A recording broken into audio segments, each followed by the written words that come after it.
you, Douglas, and I just want to appreciate each and every one of you for showing up this evening. And thank you, Minister, the Honorable Pilanigi, and Secretary Kua, for getting all of us together in this auspicious occasion. All distinguished guests, all members of those who serve and work in our judiciary, the judicial arm of our country's government, I just want to acknowledge your presence. Notably the presence of our Chief Magistrate, Mr. Upaka. Let me appreciate all Ministers of State, Governor of our city, two Vice Ministers, Vice Minister in the sector, Mr. Honorable Francis Alua, and my own Vice Ministers, Assistant Me, Honorable Solan Waifa. I want to appreciate our partners from Australia. Thank you for always supporting us in many of our key work. It was this partnership 50 years ago, to this day, that set the stage for our sovereignty that we enjoy today. So 50 years on, the tradition of all our friends from Australia to continue on giving support remains. So I just want to, in a special way, acknowledge our friends from Australia, all development partners who are here today, members of the diplomatic family, friends, fellow citizens, media. Sincerely appreciate all of you for showing up. I want to prefix my short statement today with a couple of storylines, if you don't mind. And firstly, let me say, Papua New Guinea is a society, it's an oral society. We've lived thousands of years in this space. In case you don't believe me, a few weeks back, I was in the Australian National Museum, and I saw a granite rock-hard piece of it's called the Ambum Stone. It's called the Ambum Stone. The Australian Museum predates that to 4,500 years ago, found up there in the Ambum Valley in Anga Province. If you don't also believe me, you go to UNESCO World Heritage Site in Cook. We are only second to Mesopotamia. When much of planet Earth was still hunting and gathering, we were already in settled agriculture in Cook, Western Islands. So it shows that we were already in a settled lifestyle in the highlands of Papua New Guinea. Better still, if you don't believe me, we were already sea navigators in our country, in our part of the world, traveling on high seas to Palau, Manus, New Island, Bougainville, Solomon Islands, Vanuatu, Fiji, down to New Zealand, the Maori people. We have interrelations. So we are ancient people living in this part of planet Earth. We're not jolly come lately, so to speak, and we build on oral society. We talk. In case you think talk is not good, in my part of PNG, in the holy world, we say there are three clusters of people. Three clusters of people. One cluster at 8 o'clock, night like this, they're already snoring fast asleep. They like to sleep, the clusters of those who like to sleep. Another cluster of people are those who are food lovers, they like to eat. And so for those of you, because the three of us have talked long and you're hungry in your stomach, please, you possibly are identified with a cluster of people who believe in food and food as a dictator of life. But there is this third cluster of people. They like to listen to word. And back before electricity, before modern PNG as it is, in the holy world, we come from a colder society. So at 6 o'clock, 7 o'clock, you're already in your house, lighting fires. You stay in your own corner of the house. And so you like to listen to the story that is told by the elders and those who have seen the experiences of life. And so you listen on and on and on. I just turned 54 a few days ago. My mom is a great storyteller that tells me stories late into the night. But it has it. The story, our society has it that those, you guess, out of the three clusters, which one happens to be the most successful loss? I don't want to divide you into different self-opinion, but please, I respect those who like to sleep. I respect those who like to eat food. But it is really those who listen to word that comes out being the most successful in life. And so you have found your place in success in PNG. You are here today in this room by your own merits. And I just want to ask you for 10 more minutes, giving time to me as I speak, if you don't mind. So listen to 10 more minutes of word. So Minister Nenegi has spoken much, and Secretary Kua, they leave little room for me. When you are placed last in the order of speaking, you try to catch up on, try to say something that is not yet spoken. Because they don't leave room for the last speaker. They take every space. And the two have covered very much, but I just hope I do a succinct summary of the conversation. We are here in a hotel that the fathers of our country dreamt of. A party that I'm privileged to lead today. And in 2019, when I resigned from the government I was part of, I deliberately picked Pangu Party as a party I will enter, hoping that in 2025 we are in office to structure our country's public policy and our country's law to take us beyond our 50th. Pangu Party was born out of the fathers of this country's paternalistic view that citizens of this country must live in full control of their own destiny. Born in 13th June 1967, patriots of this country in Sir Paul Lapun, great-grandson Sir Michael Thomas Somare, Ola Rarua from this great land in the Motu Kwetabuan land, Peter Luz, Palio Malvat, Cecil Labelle, two of our country's adopted sons in Sir Barry Holloway and Tony Wouters, Sir Marape. They lived in Hola. There's a house we will unveil in September 16 this year. They lived in Hola. And they saw Boroko. They saw downtown. Downtown at that time in the late 50s and 60s and early 70s was whites only. Ella Beach was no natives and no dogs. That was the context to which they not fight with guns and violence, but through reasoning, were able to galvanize the fascination of their generation to the construct of what our country is today. They lived out of Hola. Hola was a small, I see one of my friends, Kapin Kapakali, you live in Hola, you know what I'm talking about.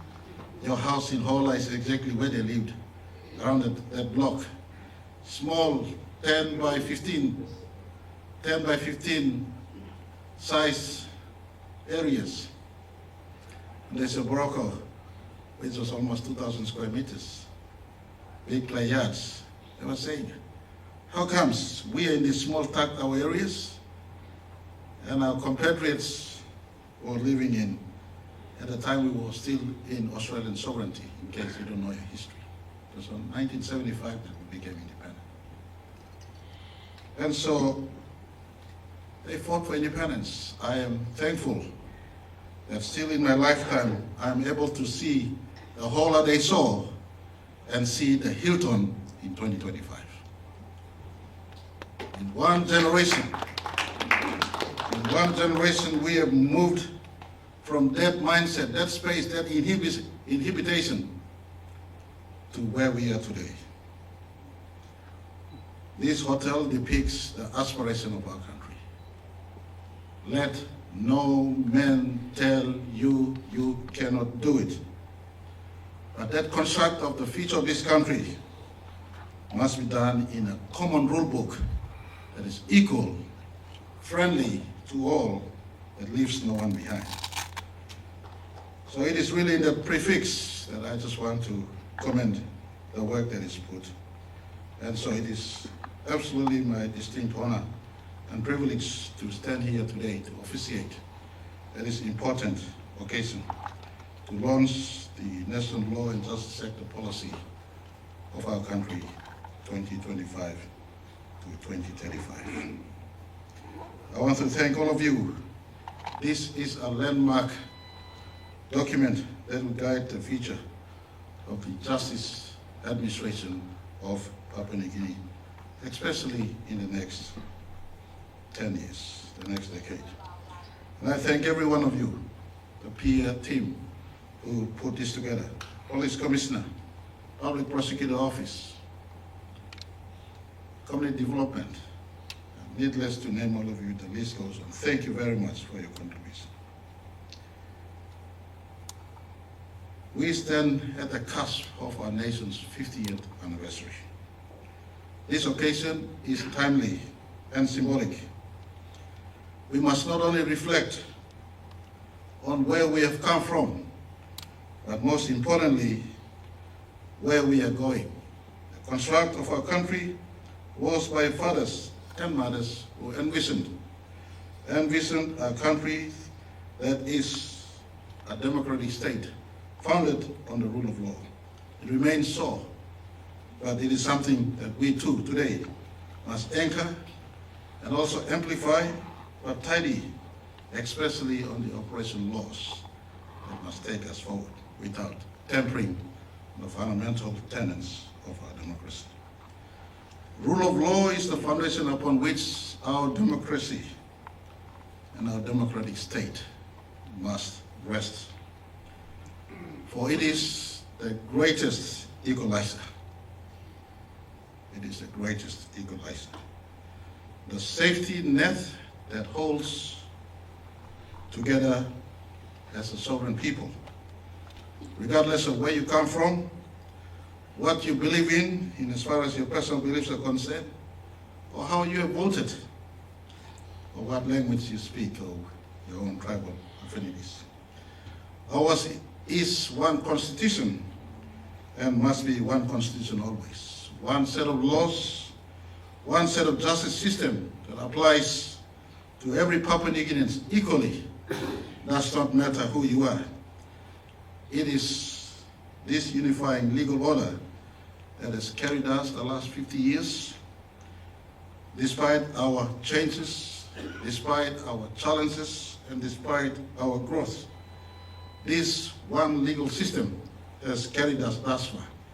Never, never to my children who will come after me, whether you are in politics, or you are in employment, or whether you're in business, as I speak in the face of our 50th anniversary in this important occasion. Never, never, never create two rule books, and never, ever, ever tamper with the one good rule book that is the greatest equalizer of our country. Looking back, hindsight, retrospectively, I must commend the foresight of this great man whose shadows we are living under.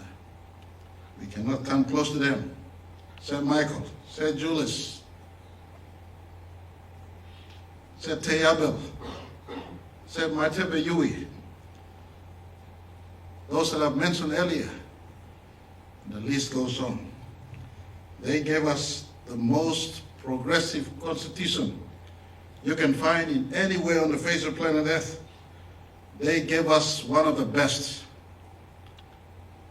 They may not have been equipped with the university degree we have today, the PhDs we launder today, that gives you the inflated mindset that you could communicate at all levels as if you're in authority.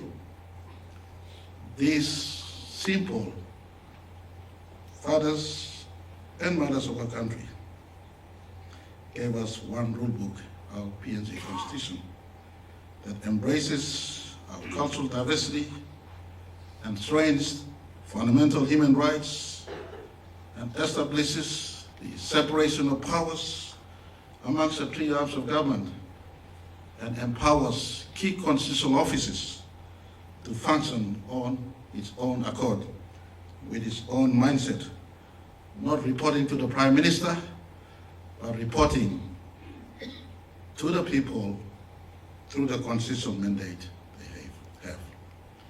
This is truly unique. A blessing that was gifted to us by our 1975 generation that must not be squandered or taken for granted by this generation or my children's generation who will come after me. If I am 54 today, I am as old, a little bit older than my country. So if the country can be seen in a human form, you see it in me. Bold, white and getting whiter, accumulating my BMI, getting out of shape and proportion today. For those who know what BMI is. But that is me, but the country must live on. We come and go, just like those great ones before us who have gone. But it is now you and me, our duty, to pass on to our children our country that has that one common rule book that preserves a key aspect of our democracy. And that is all created equal and must be given equal opportunity in our country. And so whilst our constitution is the envy of many, and for me, I subscribe, and I have in my own public life defended our constitution. There's a moment in time in 2011 when peers of my country think and thought they were higher than our constitution. They almost tore our constitution up. I played my little role in defending our constitution at that time with Grand Chief Sir Michael Thomas Sonari. And I just want to say at this time, at this juncture, as we look in the laws of our country, never migrate past the fact that the law must be a commonplace for all. That is where we all confluence into and find rest, find solitude, and find common ground that ensures everyone prospers, everyone progresses, and everyone grows. It's timely we look into this at the 50th anniversary mark of our nation. The world is changing, the modus operandi is changing. It's an ICT world these days. International borders are broken down because today the world is not sleeping, the world is full throttle, 24 hours a day, 7 days a week, 365 days a year. Crime is transborder, business is transborder, commerce is transborder, education is transborder, of course, marriage too is transborder. And so the world has changed 50 years on. In fact, changing at a much faster rate. We must adapt. We must make change. But some things are timeless, especially for our country, fundamental tenet of our democracy, free market economy, freedom for all and equal opportunity for all are timeless principles. I want to commend this plan that is to be launched as I finish my speech. I want to commend those of you, especially those of you who belong to my generation, for seeing that our population has grown, the complexity of crime and litigation in our country has now grown also, the expectations of our people have risen also, the volume and magnitude of crime and scale and scope of our crime has also evolved. We must now have our systems tidied to meet these modern demands. This policy acknowledges those changes and response to them. I must give commendations. For me, it lays a critical foundation, a foundational building block as we bridge the past 50 years and bridge the next 50 years. I call this 10-year plan a fundamental building block for the next 50. By the time we stand at the podium in 2035 and look back, this plan that we're launching, Mr. Minister, must be a living organism. That is not only for those who study law at the law school and UPNG, but for every one of us, we must have consumed it. It must be part of our life. We must be living it, practicing it. From the public service to the politicians, every one of us. James Marape will come and go. but word lives on. Our children will live on. What is the country our generation is passing on to the next generation? Of course, chasing of economic ambience is something I want, but without fundamentally respect to the rule of law. And it starts not with the people, all of us in responsible offices, you and me, not just write and speak it, but live it and practicing it. The next 10 years, all I ask is all of you, the next 10 years, to live it and practice it as we push our country on towards our 70th in 2045 and towards our 100 years in 2075. This must be a consummate work of every one of us in this room. It starts with us first, then others second. You write it, believe it, live it, work on it, practice it, pass it to your children, pass it to your community, enforce it in the workplace, build our country through the laws that we are passing today and the public policy that we promulgate. Whilst many nations around us have lived hundreds and thousands of years, I want to also encourage you as I speak, it's not only a hard conversation. Be not dismayed that many who are now 1,000-year-old in as far as their sovereignty is concerned, over 100 of years, USA today, over next year they'll be celebrating their 250th year of democracy, the greatest democracy and the greatest free market economy. But today they have 120% debt to GDP. Just to give you some context. There's more murders happening in New York City today than the entire Papua New Guinea in 1 year. But that is not an excuse.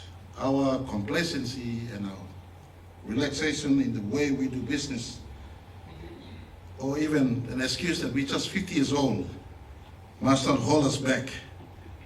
We have no time to waste. The world is running faster. We too must run faster.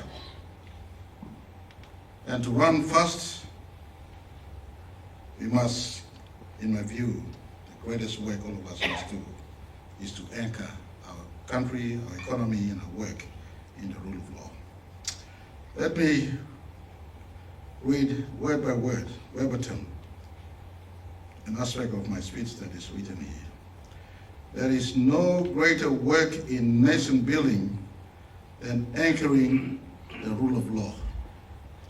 Our society cannot thrive without justice. And justice cannot exist without a functioning, fair, and independent legal and judicial system. I repeat, our society is no greater, there is no greater work in a nation building or in nation building than anchoring the rule of law.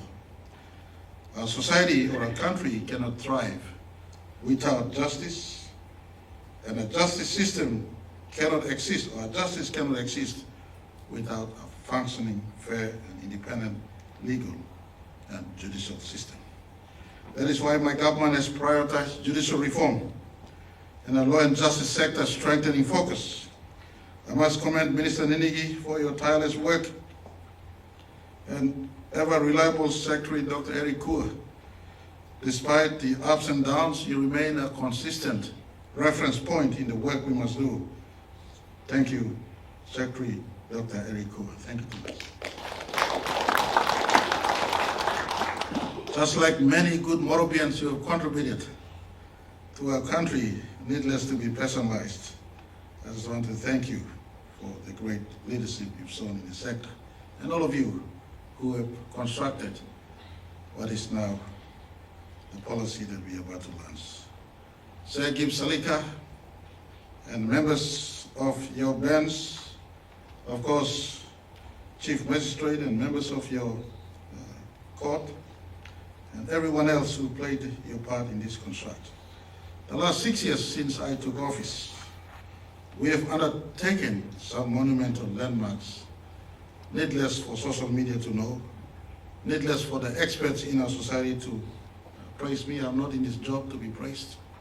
We're here to do our job and move on in life. The last 6 years, we've tried our very best to work in this sector. We've reviewed, for instance, the judicial structure that is carrying us thus far in a litigious society in 21st century. And I want to thank the Chief Justice for working together with the executive government. We've successfully passed the constitutional amendment to have a three-tier higher court system. The appeals court to be inserted between a separated national court and Supreme Court. Supreme Court remains a hearer of our constitutional matters, especially Section 18 and Section 19 references. And so that is, the laws have been amended. We're working to make sure the regulations come into place. We, of course, knowing very much that 80% of the workload in litigation and crime and judicial adjudication is taking place at the Ministry of Services, as well as the Willis Court. For the first time now, we've given greater support in the context of what we have as a country, in our budget spaces, greater support to the Ministry of Services. For the first time, we brought our village courts in line, and we're now starting to pay our village courts in regular government, putting them into regular government payroll. We're also supporting the alternate dispute resolution programs in our country, enhancing the mediation processes. We're also working to modernize arbitration. So instead of running off to Singapore for arbitration, you can have arbitration in Papua New Guinea. That is being worked upon. Expanding the retirement ages of our judges and hopefully our magistrates, so that Chief Magistrate, you don't run upstairs, but you remain static. We need good magistrates also to take the 80% of the workload, so that is AG work on this paper. But we're looking so that our judges and our magistrates are protected, including their work conditions. Don't think it's only members of parliament getting a pay rise. All constitutional office holders are getting a pay rise, including our judges. We're recruiting judges from outside of our country to assist in some of the capacity deficiencies we have within. So judges are recruited from overseas to stack up the ranks. We're working to operationalize the Independent Commission Against Corruption. We're making sure our police force is modernized. Before we took office in 2019, there was no recruit for police in a long while. And how do you expect a very highly energized 10 million people to be policed by 4,000 policemen and women who are aging faster than you and me were producing babies? And so police is being modernized, resourced, and we're trying to resource them to a 10,000 strong police officers by 2030. And we're also working the correctional services sector so that they not only focus on containment, but they also focus on rehabilitation, especially for the young offenders, so they come out of their terms as better citizens in our country. So this is work we're trying to do in a holistic manner, and I am absolutely encouraged to know that this policy we're launching embraces all this intention of government. But I want to say as I conclude, I speak to every citizen of our country. This policy is not just a document, as I said earlier. It calls for national excellence in terms of our work for justice, accessibility, as Minister and the Secretary already included, justice, accessibility, inclusivity, institutional strengthening, good governance, community engagements, and of course, the restorative justice element. This is a reminder to all of us that justice and justice administration, the law and justice sector is not only for those in this room. I speak to our country through the radio broadcast, and our TV broadcast, and through our medias. Responsibility of you in working for your country starts, number one, with respect of your country's law. John F. Kennedy, the 43rd President of the great United States of America, in his inauguration on January 20th, 1961, forever etched this line in the human psyche. And for it is worthwhile for every good Papua New Guineans who want to receive blessing. Remember this punchline. Ask not what your country can do for you, but what you must do for your country. Today I ask you, what is it that you must do for your country? Works minister, you're doing work for your country as works minister. But first thing first, it starts respecting the rule that governs you to work as works minister. Myself likewise, all of us. First thing first, and every citizen, it's the easiest, it comes at no cost, but it is the best contribution every citizen can give to their country and pass on to our children a better PNG. If we all learn to build PNG by respecting the rules of our country. Today in 2025, as we turn 50, the best gift all of us can corral and give to our country is pledging that from the clergyman to the clerks of our public service system, all of us must render fullest commitment to our country and to everyone in our mountains and villages, islands, and coastal areas. If we can commit to respecting this one common rule book to our country, you and me are building a better country. Justice and a better justice system does not belong to a privileged few. It is a right for everyone. It is a right for all of us. And I want to ask all of us, 50 years has arrived in our doorsteps. The past is locked into the annals of history forever, never to be relived.